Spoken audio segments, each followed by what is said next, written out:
All right. Number 94. Only a couple left in the easy ones of the first 100. It does say attempted. I ran it real quick because I was trying to see if it could give me. I need to make sure I understood what the question was asking. Because it's really not written well, in my opinion. Because, you can look up what in order traversal means, and I did know that. I just had to jog my memory, to be honest. But it doesn't really give a good example because it doesn't really show the order properly. Because this tree, there's no tree that has two branches. Regardless,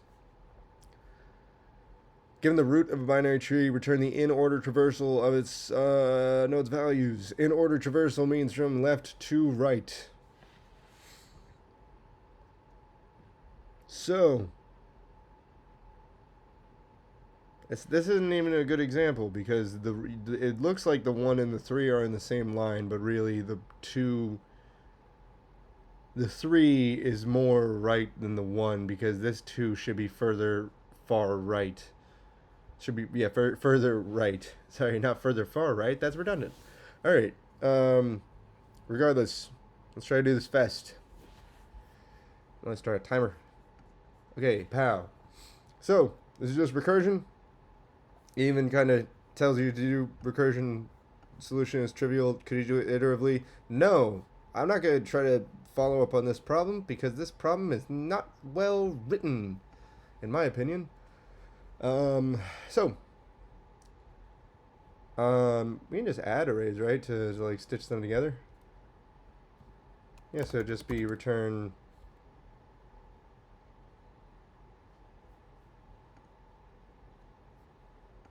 what was it? Return root in order traversal self in order traversal root left plus root val plus root right. Right? Can you add it? I think you can stitch together arrays like that. But this needs an end condition, right? Yeah.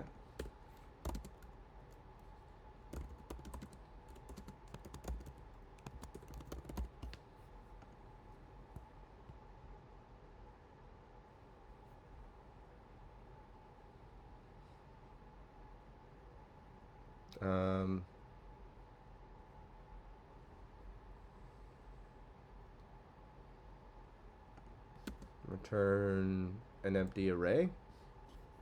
We just need a kill condition. We need to stop the recursion. I just need to... Oh, I guess because we're stitching together arrays, that we could just stitch together a blank array. Yep.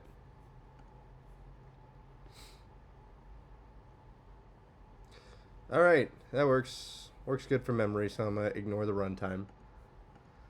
But yeah, so... Basically, it's saying... Okay, so if like... it has to do with the order of the stitching.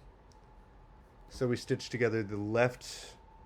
We take the value and we say, okay, put that in the middle of the array that we're going to construct. And then for the left one, we're going to just repeat this process. So this will go one step down to the left and do the same thing, except now this will be in the middle.